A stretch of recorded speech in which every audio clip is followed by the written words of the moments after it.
안녕하세요. 도시공학과 22학번으로 재학 중인 이현준입니다.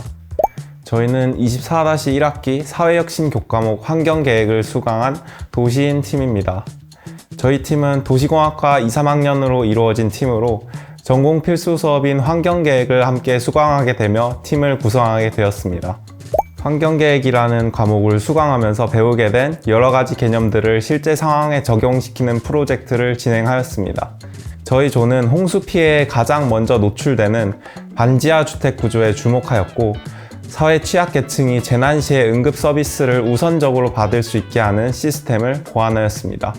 저희의 연구 및 제안 내용이 사회 문제 해결을 위한 좋은 토대가 될 것이라고 생각하였고, 현재 119 접수 시스템의 문제점을 많은 사람들과 이야기해보고 싶어서 공모전에 참여하게 되었습니다. 기존 자연재해 발생 시 119 센터에 신고가 접수될 경우 먼저 걸려온 순서대로 순차적으로 출동이 이루어졌습니다. 그러나 2022년 반지하 폭우 참사 이후 재난 상황에서 한꺼번에 여러 신고가 들어올 경우 위급한 인명 구조를 우선적으로 판단할 수 있는 매뉴얼이 필요하다는 지적이 나오고 있었습니다. 저희 조는 기존의 119 출동 체계를 분석하여 긴급한 정도에 따른 출동 순서가 고려되고 있지 않음을 발견하였습니다. 이 문제를 해결하고자 지리공간 데이터를 분석, 가공하여 활용할 수 있는 시스템인 GIS를 활용하여 대상진의 단독주택을 대상으로 취약도 우선순위를 설정하였습니다. 그 다음 침수 피해에 취약한 지역에 출동이 지연된 경우 순서를 1순위로 올리는 시스템인 웨이팅 타임 개념을 고안하였습니다. 사회문제에 관심을 가지고 있는 학우분들 누구나 참여하실 수 있다고 생각합니다. 이 공모전이 꽤 어렵게 보이실지도 모르겠지만 팀원과 같이 협력한다면 하루 이내로 이 영상을 만들어 올릴 수 있으니까 적극적으로 참여하셔서 장학금도 타가시면 좋을 것 같습니다. 고등교육 혁신원 화이팅! 안녕하세요. 반지하 주택 침수 사례 문제 분석을 주제로 발표할 환경계획 12조입니다. 왜 우리가 반지하 주택을 주제로 선정하였는지부터 시작하여 문제 정의를 거쳐서 간단한 해결 방안을 도출해 내기까지의 말 그대로 흐름을 설명해 드리겠습니다. 먼저 반지하 침수 문제는 해결하기가 굉장히 까다롭습니다. 부동산이 가지고 있는 독특한 특성 때문에 반지하 주택을 하루아침에 없애거나 또 이동시킬 수 없습니다. 또한 대부분의 주민들이 우리 사회에서 약자로 분류되는 사람이기 때문에 개인이 돈을 들여서 어떠한 방책을 내놓기가 어려운 상황입니다. 그래서 반지하 침수 문제는 해마다 폭우가 쏟아질 때마다 반복되며 우리 시민들의 재산과 생명을 앗아가고 있습니다. 다음은 이러한 반지하 문제를 지적한 기사들입니다. 본격적으로 들어가기에 앞서 반지하라는 우리나라만의 특이한 구조가 어떻게 생겨나게 되었는지 말해보고자 합니다. 1968년 무장공비가 침입한 이후 박정희 대통령은 서울시에서의 시가전에 대비해 건물 신축 시 지하실 의무화 규정을 신설합니다. 이후 이촌향도 현상으로 서울의 집이 부족해지자 지하실이 거주 용도로 바뀌기 시작합니다. 시간이 흐른 뒤 1984년 지하층에 대한 정의가 변화하게 되며 반지하 주택이 일상 속으로 자연스럽게 스며들었습니다. 하지만 이후 시민들의 인식이 변화하면서 반지하 주택의 신축은 줄어들었으며 2022년 홍수 피해 이후 반지하의 신축이 전면 금지되었습니다.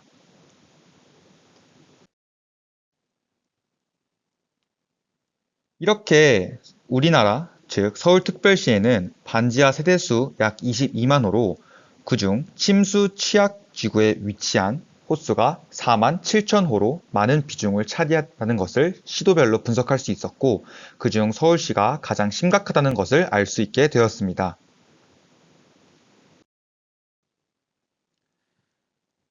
왜 반지하 문제가 해결이 어려울까요?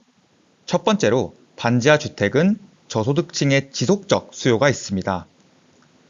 위에서 언급했듯이 반지하 가구는 서울특별시에만 약 22만 호가 존재하며 대략 42만 명이 반지하 주택에 거주하고 있습니다. 이 많은 인구를 모두 이주시키거나 관리하는 것은 현실적으로 어려움이 있을 수밖에 없습니다. 두 번째로 반지하 주택이 점점 늘어나고 있다는 점 또한 반지하 주택 문제 해결을 어렵게 합니다. 2012년 상습 침구 구역 및 침수 우려 지역 건축물에는 반지하 주택을 만들 수 없도록 건축법이 개정되었지만 그 이후에도 4만 세대가 들어서는 등 규제가 제대로 시행되지 않았습니다. 이는 현 서울시의 반지하 없애기 정책에 역행하는 것으로 반지하 관리와 퇴출을 막고 있습니다. 세 번째로 침수지구 내 반지하 주택 수가 너무 많다는 점입니다. 2022년 기준 서울시 침수 지도에 따르면 침수 위험지구 내 반지하 가구는 약 4만 7천 호입니다.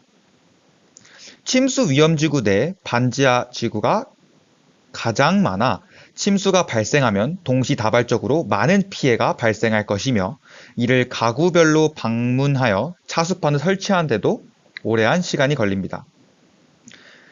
마지막으로 반지하 주택에 거주하는 거주자들의 적은 소득 또한 문제 해결에 어려움을 줍니다. 아파트를 임차하는 가구의 평균 소득이 351만 원, 저층 주거지 지상주거 임차 가구는 평균 소득이 262만 원인 것에 비하여 저층 주거 임차 가구, 즉 반지하 주거 가구는 평균 소득이 182만 원입니다. 이는 현재 지급하는 반지하 세대 바우처를 이용하더라도 반지하 주거 가구가 반지하 세대를 탈출하기 어렵다는 것을 뜻합니다. 또 반지하 주택의 1인 가구와 노년 가구 비율이 아파트나 지상주거, 임차 가구보다 2에서 3배가량 높기에 피해가 발생했을 때 대피하는 것에 어려움을 겪을 수 있고 피해가 더 크게 다가올 수 있다는 점 또한 반지하 주택 침수 문제의 해결을 어렵게 합니다. 이 밖에도 서울시의 매입 정책과 주거지 이전 정책 실행률이 10% 정도로 지지부진하며 서울시의 불투수 면적비가 높다는 것 또한 문제 해결을 방해하고 있습니다. 이제부터 서울에서 발생한 여러 가지 침수 사례에 대해 살펴보겠습니다. 2010년에는 서울, 인천 지역에서 집중호우가 발생했습니다. 이때 강서구와 강남구 부분에서는 강수량이 239mm인 큰 비가 약 2시간에서 6시간 동안 지속되었습니다. 이로 인해 서울의 광화문 광장이 침수되었고 광화문역, 강남역, 상암 지하차도 등 교통 지하시설이 침수되기도 하였습니다. 또한 이 홍수로 인하여 2만 4천여 건의 주택 침수 피해가 접수되었고 이 중 75%의 가량인 1만 8천여 건은 반지하 주택의 침수 피해였습니다. 이때 정전도 발생하여 배수 펌프도 무용지물이 되어 침수 피해가 가중되기도 하였습니다. 2011년에는 서울과 경기도 중심으로 폭우가 발생하였으며 서울시에서는 589mm의 강수량이 기록되기도 하였습니다. 이 폭우로 우면산 산사태, 중랑천과 도림천에 범람이 발생하기도 했습니다. 이 폭우 사태로 주택 침수 약 3,400건이 접수되었으며 이 중 반지하 주택이 다수 포함되어 있었습니다. 이로 인한 사망사고도 많이 발생하였습니다. 2018년에는 은평구, 도봉구, 노원구, 강북구 중심으로 집중호우가 발생하였으며 불광천이 범람하였습니다.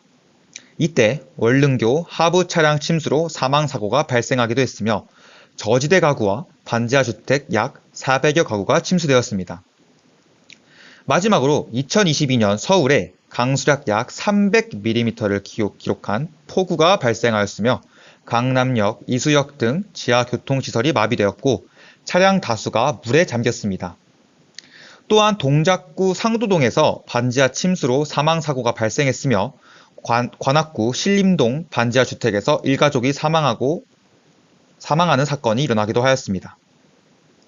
이렇듯 서울에서 침수와 홍수는 자주 발생하고 있으며 이러한 피해가 발생할 때마다 반지하 주택 침수로 인명피해와 재산피해가 발생하고 있습니다. 저희는 이 문제를 해결하고자 반지하 주택 침수 피해를 최소화할 수 있는 방안을 마련해 보고자 하였습니다. 저희는 홍수 피해와 관련한 연구를 진행하기에 자연재해와 관련한 설문조사를 통해 사람들의 인식을 조사하고자 하였습니다. 총 46명의 온라인 응답자 중 20대가 59.7%로 가장 높았으며 서울시에 거주하는 사람들의 응답률이 가장 높았습니다. 1번 문항에서 응답자 중 31%가 홍수 피해, 35%가 태풍 피해가 자연재해 중 가장 먼저 떠오른다고 답변했습니다. 이는 홍수 피해가 사람들의 인식에서 꽤나 높은 비율을 차지한다는 것을 알 수 있었으며 2번 문항에서 피해 심각도 또한 홍수 피해가 가장 높은 비율을 차지한다는 것을 알 수 있었습니다. 다음 문항에서 그 이유를 살펴보았을 때 재산 피해와 인명 피해의 응답률이 줄을 이뤘습니다. 그렇다면 홍수 피해의 심각도는 어느 정도일까요? 3번 문항에서 100에서 90% 사이 비중이 절반을 넘게 차지했습니다. 이는 많은 사람들이 홍수 피해의 심각도를 인지하고 있음을 알 수 있었습니다. 마지막으로 자연재해 피해에 대한 해결 방안을 자율적으로 기입하는 문항에서 다음과 같은 의견들이 나왔습니다. 설문 결과를 바탕으로 많은 응답자들이 자연재해 중 홍수 피해 문제를 가장 심각하게 인식하고 있다는 것을 알 수 있었으며 이를 해결할 수 있는 실질적인 방안이 필요하다는 생각을 가지게 되었습니다. 이후 현장 조사를 통해 직접 관찰을 진행하였습니다. 시민들의 다양한 답변을 들을 수 있었습니다. 먼저 뉴스를 한번 보고 가시겠습니다. 일가족은 이곳 지하 1층에서 숨진 채 발견됐습니다. 빗물은 순식간에 1층 창문 높이까지 차올라 사실상 대피가 불가능한 상황이었습니다. 뒤늦게 연결된 119 구조대는 50분이 지나서야 현장에 도착했습니다. 비슷한 시각 관할 소방서의 구조 출동 건수를 알아봤더니 3시간 동안 무려 50여 건, 경찰에도 1시간 사이 30건 넘는 신고가 들어왔습니다. 신림동 반지하 침수 사고로 인해 3명이 사망했습니다. 당시 신고는 20시 49분에 접수되었지만 관할 소방서인 관악소방서는 관내 산사태와 하천 범람, 다른 침수 신고를 해결하기 위해 모든 차량이 출동한 상황이었습니다. 따라서 구로 양천소방서에서 지원이 올 때까지 긴 시간 동안 지연이 발생했습니다. 하지만 이미 신림동 일대에는 물에 잠겨 소방차가 진입하지 못했고 오후 11시 45분에 소방관이 도착할 수 있었습니다. 그 후 구조 작업이 자정 부근에 마무리되었지만 이미 늦은 상태였습니다. 저희는 이 사례에서 응급 상황 시 우선순위가 없이 출동하는 출동 체계에 대한 문제인식을 가지게 되었습니다. 일가족은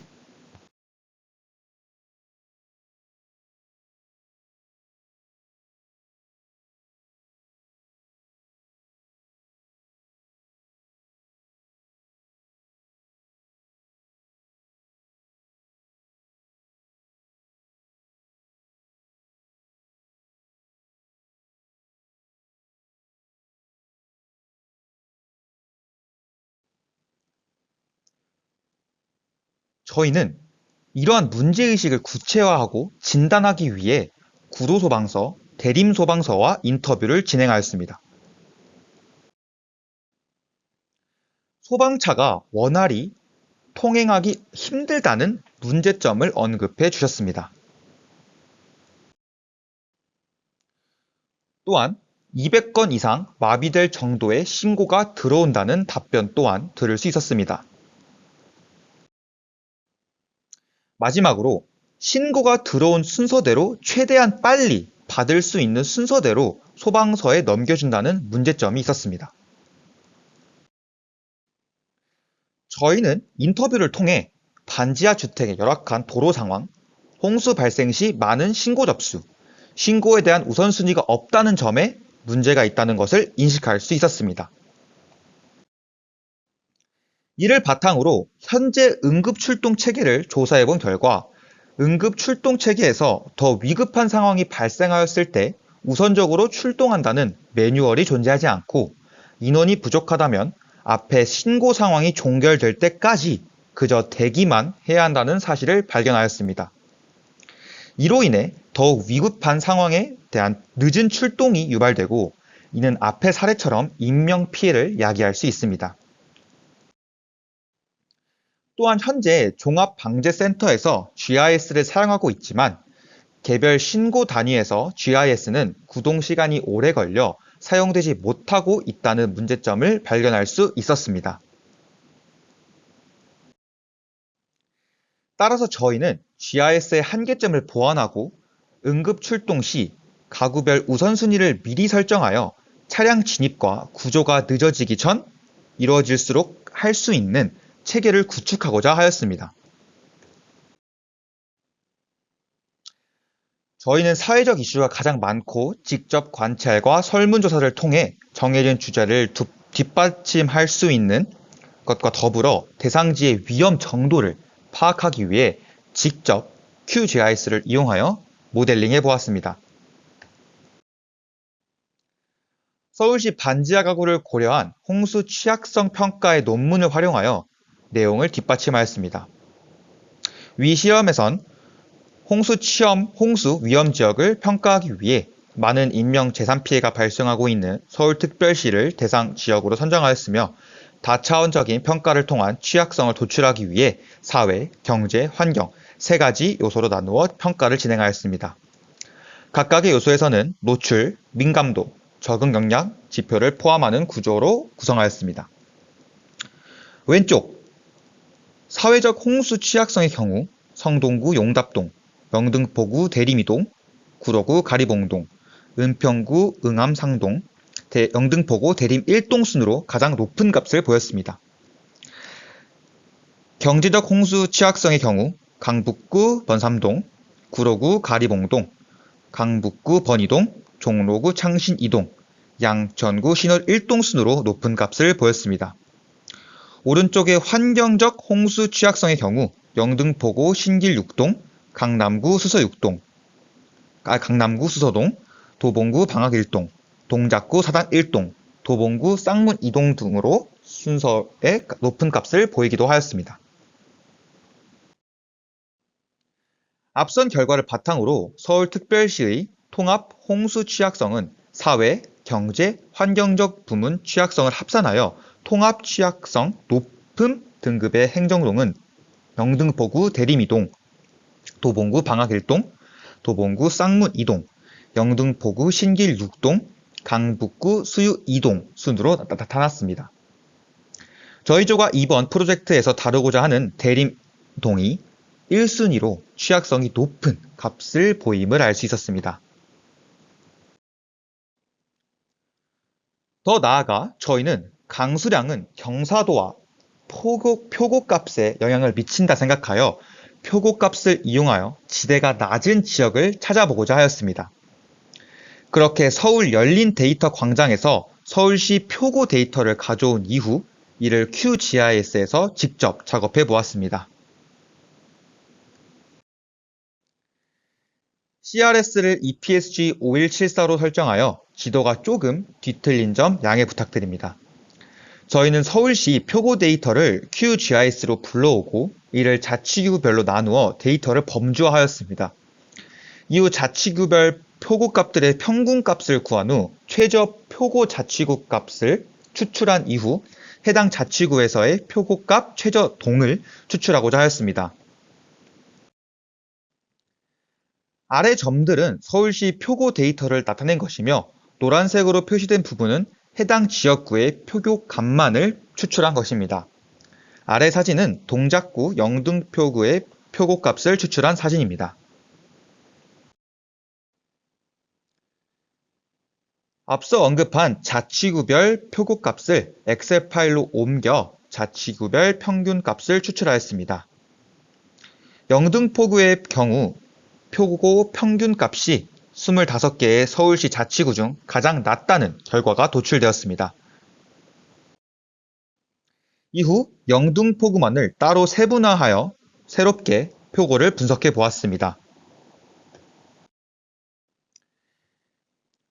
대림 2동, 3동의 경우 특히 영등포의 표고값보다 낮게 분석되었으며 홍수 피해와 밀접한 연관이 있다라고 분석할 수 있었습니다. 그렇게 저희조가 조사한 설문과 다양한 데이터 분석을 기반으로 영등포구 대림동을 대상지로 선정하게 되었습니다. 그렇게 저희는 대림동의 대상 가구를 직접 선정하고자 하였고 GIS를 활용하여 대상지를 구체화해보고자 하였습니다.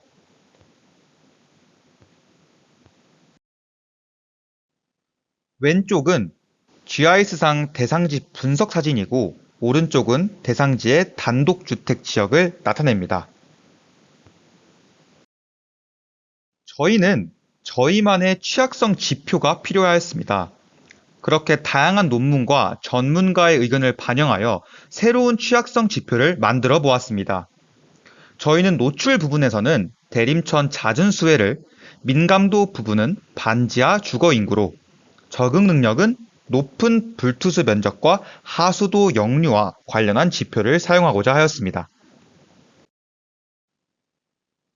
그렇게 저희조는 노출 부분은 침수 위험 지구와 침수 흔적도를 사용하였으며 민감도 부분은 반지하 존재 지표로 활용하였습니다.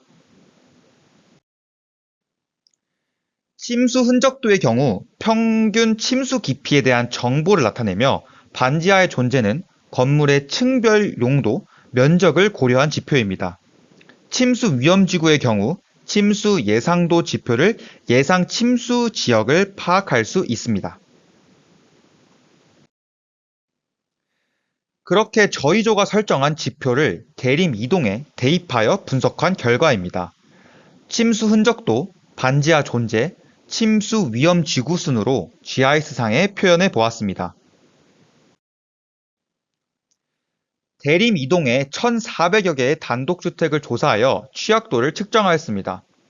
노출 부문 지표는 침수 이력과 침수 위험을 채택하고 민감도 부문 지표는 반지하 존재 여부를 선택하였습니다. 또한 침수 높이를 0과 1 사이의 값으로 치환하였습니다. 적응 능력 지표로는 공시지가를 채택하려고 하였으나 침수 취약성과 연관이 없을 것 같다는 교수님의 의견을 듣고 제외하였습니다. 세 개의 지표가 모두 동일한 영향을 준다고 가정하여 가중치 없이 더하여 순위를 매겨보았습니다. 여기 보시면 그림 오른쪽에 순위가 나와 있습니다. 이 순위를 주요 코딩을 통해 다시 GIS에 표시하여 어떤 주택이 홍수에 취약한지를 시각화하였습니다. 오른쪽 사진처럼 모든 단독주택에 순위가 부여된 것을 확인할 수 있었습니다. 이 순위를 그대로 119 시스템에 사용하기엔 무리가 있습니다. 값이 소수점 정도로 차이가 나는데 이 순위는 크게 달라져 비슷한 정도의 순위를 가진 주택을 묶어 등급을 지정하였습니다. 침수 이력, 침수 위험, 반지하 위험인자 중 몇 개의 위험인자를 가지고 있느냐에 따라 A, B, C, D 등급으로 구분하여 119 신고 대응 시스템에 적용하기 간편하게 만들었습니다. 문제를 정의함과 이에 따른 해결책 도출이 필요하였습니다. 저희는 기존의 해결책을 우선적으로 분석하고자 하였습니다. 기존 정책적 해결책으로는 주거 목적의 용도를 변환하는 등의 건축 구조와 관련된 해결책을 제시하였고 기존의 빈 공간을 활용하거나 재사용하는 등의 제안을 주로 해오곤 하였습니다. 새로운 기술의 개발을 해결책으로 기반으로 저희의 아이디어를 구체화시키고 확장시키고자 다양한 자료조사를 진행하였습니다. 형광펜으로 표시한 것처럼 홍수 피해와 관련한 다양한 아이디어들이 제시되었습니다. 서울시는 이러한 문제를 해결하기 위해 근본적 원인을 없애는 반지하 매입을 시도했습니다.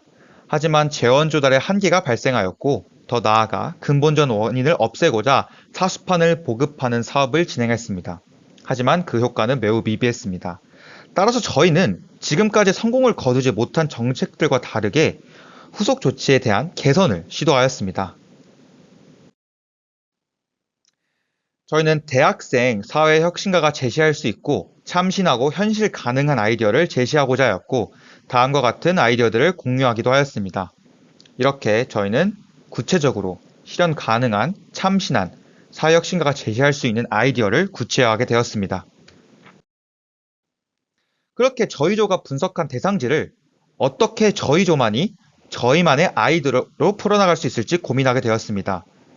다른 조의 발표를 들어보니 아이디어를 구체화하고 이를 플랫폼이나 물리적으로 발전시킨 아이디어를 주셨습니다. 하지만 저희는 사회 문제를 개선한 시스템을 구축하는 방향으로 아이디어를 발전시켰기에 알고리즘과 시스템 적용 방안에 대해 힘쓴 만큼 이 부분에 초점을 맞춰주시면 감사하겠습니다. 저희가 생각한 등급 지정 알고리즘에 대해 소개하겠습니다. 우선 신고가 접수되면 응급상황센터 내 신고가 접수가 되고 저희가 제공한 데이터를 기반하여 취약도가 분석됩니다. 이후 저희가 A, B, C, D 구역별 웨이팅 타임을 부여한 것을 토대로 우선순위를 분석하고 이를 최종적으로 누락 지역이 파악되었는지 검토한 이후 신고를 접수하여 출동하게끔 하였습니다. 저희 조의 주요 아이템인 웨이팅 타임 부여 방법에 대해 소개하겠습니다.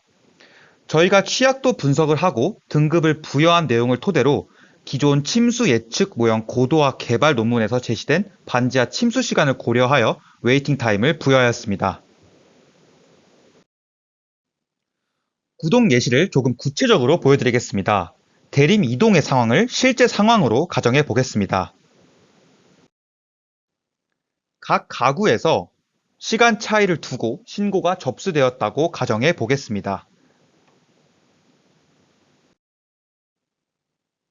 이를 취약 지역에서의 신고 접수로 변환하면 다음과 같이 나타날 수 있습니다. 저희가 만든 웨이팅 타임을 부여한다면 최종 부여 시간이 환산됩니다. 이는 최종적으로 출동을 마무리 지어야 하는 시간을 의미합니다. 최초 신고 기준으로 순위가 매겨지고 구조를 시작합니다. 1, 2번 순위의 출동이 마무리된 이후 원래대로라면 취약지역 B에서 1시 40분에 접수한 곳으로 출동을 해야 하지만 그 이후 웨이팅 타임에 따라 취약도 A 가구로 출동하게 됩니다. 조금 더 복잡한 상황을 가정해 보겠습니다. 그렇다면 앞선 3, 4위의 순서가 정해지는 와중 다른 곳에서 신고가 걸려온다면 어떻게 해야 할까요? 순서대로 접수가 되었다면 다음과 같이 신고 시간에 따라 나열될 것입니다. 그리고 3, 4위의 순서 변화는 앞서 언급한 웨이팅 타임으로 변동된 것을 나타냅니다. 웨이팅 타임에 의거해 취약도 A가 우선적으로 진행될 것이며 이후 네 번째 순서인 취약도 B 지점으로 갈 것입니다.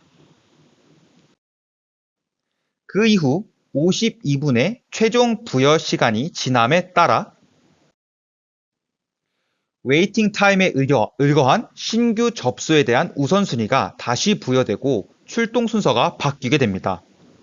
새로운 신고지에 대해 웨이팅 타임을 부여하고 최종 부여 시간을 고려하였을 경우 이후 출동 시간이 변화한 것을 왼쪽 순서 변화로 나타내 보았습니다. 그렇게 저희는 취약도별 우선순위를 설정한 후 웨이팅 타임을 부여하여 시간 안에 우선적으로 움직일 수 있게끔 시스템을 마련하였습니다. 다음은 저희 조의 아이디어를 평가하고자 모니터링을 해 보았습니다. 이 프로젝트를 통해 우리 조는 접수 순서대로 출동하는 119 시스템의 문제점을 인식해 가구의 취약도까지 고려한 모델을 제시하였습니다.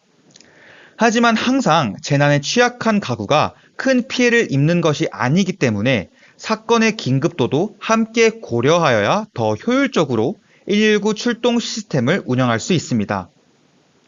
우리 조에서는 신고사항의 긴급성은 고려하지 않았다는 한계점이 존재하고 이를 고려한 시스템 구축이 필요해 보입니다.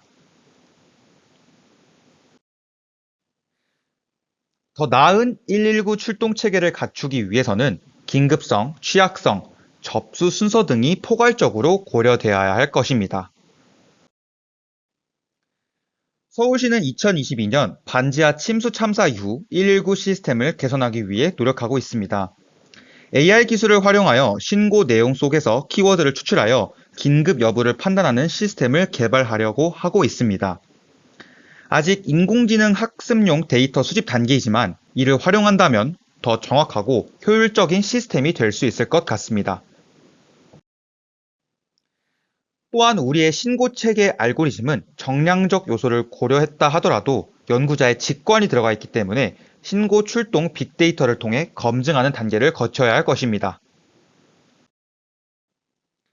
저희의 해결 방안이 사회적으로 어떠한 영향과 혁신을 줄 수 있는지에 대해 발표하고 마무리 짓도록 하겠습니다. 가장 기본적으로 침수 피해를 저감할 수 있습니다. 우선순위를 설정하여 사상자와 피해액을 감소시킬 수 있습니다. 또 반지하 주택의 퇴출이 힘든 상황에서 침수 피해라는 하나의 큰 약점을 일정 부분 보완할 수 있습니다. 조금 더 나아가 소방체계의 개편에 기여할 수 있습니다. 침수뿐 아니라 화재, 지진 등 여러 비슷한 재난에 이 체계를 사용할 수 있는 기초를 마련할 수 있으며 최소한의 인력만이 남았을 때 하나라도 더 많은 인명을 구조할 수 있도록 돕습니다. 기존의 GIS를 사용하기 힘들었던 부분도 개선할 수 있습니다. 다른 재난에서도 손쉽게 사용할 수 있는 범용성도 장점입니다. 타 재난의 경우 취약도 기준을 다르게 선정하고 같은 알고리즘을 적용하여 이 방법을 사용할 수 있습니다. 예를 들어 화재의 경우 산과 목초지까지의 거리, 습도 등을 취약도 기준으로 선정할 수 있습니다. 더욱 나아가 다양한 기관에 보급할 수 있습니다. 각 단체별 재난 예방과 특정 상황에 대한 초동 대처에 유효한 영향을 끼칠 수 있을 것이라 기대합니다. 저희의 제안을 들어주셔서 감사합니다. 저희 아이디어를 공모전에 제출하려고 합니다. 이후 멋진 결과로 찾아오도록 하겠습니다. 감사합니다.